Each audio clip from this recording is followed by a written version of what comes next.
Thank you, Chairman. We all know that in this business especially, that surveys that produce things like 97% of scientists agree with global warming can be subjective, especially given the way that they're worded. When I look at things like the stuff that we've got here, this is about 1,000 pages of research, and it goes against the man-made climate change. Just in this one section, for example, there are 6.5 pages, 6 3/4 pages, but 75 studies that are cited just on 6.5 pages. Now, I've looked at these things, and this stuff isn't taken out of context. And I have some serious concerns with those type of blanket statements, especially given the way that we know surveys can be manipulated. This is just one volume. There are 3 volumes in this series. How can you say that there's actually that kind of a consensus where you have 97% in the face of the thousands of studies that are referenced in something like this? Well, no, thank you for the question. And one, I haven't looked at whatever you're specifically referencing there, so would appreciate the opportunity to look at that in particular. The 97% is something that came out of NOAA, has been cited by federal government in terms of survey work. That is, there's a lot of science, and as I said, there's a lot of pushing and pulling on what that science is to make sure that we're getting it right. In fairness, I can't respond to the specifics without seeing what you're referencing, but I think there's substantially more than 3 volumes of research that go in the opposite direction. Thank you. I'll be quick. Dr. Gates, I'll go back to Delaware. In 1983, I was standing on the tarmac at Dover Air Force Base and watching the wax literally melt off of my boots. In that time, one of the things that I learned early on is that the heat sinks that you were talking about, back in the 1930s, 40s, 50s, when aircraft was really getting off, we still had grass airstrips. And those, the pilots were the ones that were intimately concerned with what the air or the weather was at any given place. So we had these sensors all over the place. My question to you is, there are thousands of other impacts on sensors and our collection of the data. How distorted do things like the heat sinks compared to what we've got now compared to what we had even as late as the 50s? How does that impact the modeling? Well, a lot of that was my dissertation, so I could go on until noon with this. But to put it all down in a nutshell, the issue has been that we have moved stations quite a bit. And as you mentioned, back in the 30s, the weather stations were all in downtown stations in the center cities. And then we had these newfangled airplanes come along that needed weather information. So we moved them out to the airports. And like Dulles, for example, was located literally, at the time, it was in the middle of nowhere. So it was cheap land, nobody was living around it, so it was a wide open area. And now as the city of Washington, D.C. And all the surrounding cities in Virginia have grown, you've got an urban heat island effect associated with it. We've had a lot of our stations in the former Soviet Union disappear right at the collapse as the Soviet Union collapsed. So a lot of those stations were the more remote stations measuring things away from where we have observations. They disappear from the records. All of a sudden, the remaining records show a discontinuity. This goes on and on and on. And so without going on, I'll just say there's lots more where that came from. Thank you, Mr. Chairman. Mr. Altenberg, you had said that people don't have to pay for their pollution. It's interesting, the social costs in China for the recycling, because of what happened with Japan being an early adopter, China's birth defects and everything else that are going on over there, they finally ended up stopping taking solar panels for recycling. Japan's got them stacking up, and yet none of you seem to take into account the lead and cadmium that leak out of the solar panels. Representative Dush, you are going to What is the ultimately have a cost? question. Are you figuring in the cost? Because I haven't heard any. There have been studies that talked about the recyclability of solar panels and the amount that can be recycled. We are not actively extracting a lot of the materials from those solar panels right now in Pennsylvania because we don't have a huge stream of panels going into disposal facilities.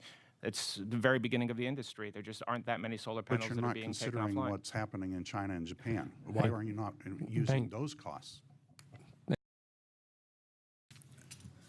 Both of you,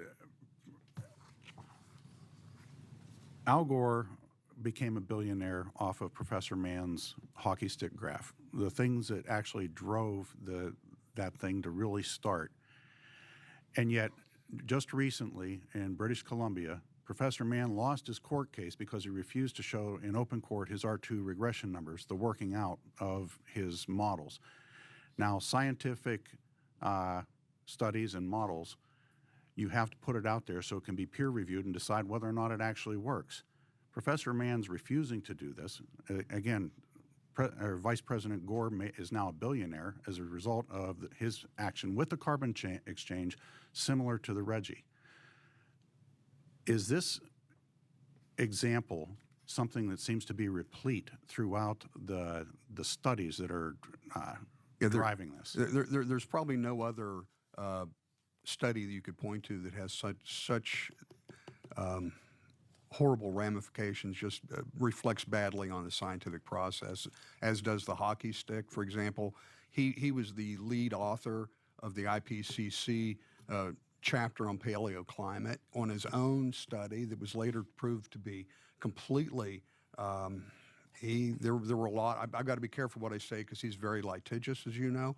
But it's been stated that his hockey stick was a reconstruction using proxy data with two big problems: the proxy data and the reconstruction. Dr. Legates can go on at detail. We talked at length about the many problems of that. He's still at Penn State and very proud of what he's done. But his work, particularly using tree ring data, when the authors of the study that he used that drove his hockey stick, they stated categorically, don't use our data for temperature reconstructions, because they believed that the growth of the trees was due to CO2. Well, that doesn't jive very well with this catastrophic warming when the CO2 is driving the tree ring data that he misinterpreted as being temperature driven. So that's just the tip of the iceberg. Yeah, one of the things that irritates me is just the biggest loser in this debate, and there is a debate, is the diminution and destruction of the scientific process. Thank you. Thank you, Chairman. Dr. Marinov, you said the Philadelphia airport was going to be underwater. It sounds remarkably like the predictions that back in 1998 that Manhattan was going to be underwater by 2013. Here we are in 2019. And it's interesting that Lloyd's of London and others actually insured and people constructed the replacement to the World Trade Center in New York City in spite of those alarmist predictions. I want to go to the ClimateGate scandal where scientists were threatened with punishment or were punished for not falling in line with the IPCC. The University of East Anglia, the emails broke and it went worldwide. Germany, United States, Australia, Great Britain. Those scientists were openly talking within those emails about the threats for not falling in line. How does that impact because it obviously impacted those scientists that were discussing it, how does that impact how the debate is actually framed? Because it appears with the way they were talking that if they didn't publicly fall in line, they were threatened with cuts. And they had some skeptical scientists at that time. I'm just gonna respond by saying that you referred at some point to a figure by Professor Mann And that figure by Professor Mann is one of the summary figures of the fourth. I'm just going to put my first picture of my references. That figure is one of the summary figures, and you can find it also in the frequently asked questions of our fourth National Climate Assessment Report, which is a summary which was presented to us at the end of 2018, and represents basically the entire U.S. community led by DOE, NASA, all the government, NOAA, importantly, all the major government agencies and scientists had an input on this. It's this, just like the IPCC reports, is a statement that is a peer-reviewed statement. By peer review, I mean that, just as one example, every chapter of the IPCC report 2013, it has multiple chapters. Every single chapter, I know particularly about the ocean chapter that I know more in details about. The ocean chapter had, for example, 10,000 comments by scientists, and the IPCC report by its specific working groups have to go through every single one of those reports.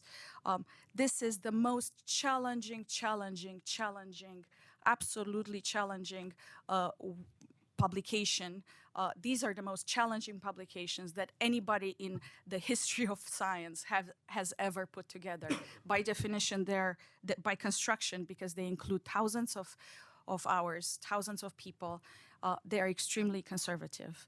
And I'm not going to comment. I don't even know too much about the scandal. I just know the science, and the science is here. So I can show you the figures from that I refer to in this. And after the end, I'd like a follow-up if we have time, Mr. Chairman. Thank you, Representative Dush. Thank you both for joining us today. Appreciate you traveling here today to be with us. Thank you.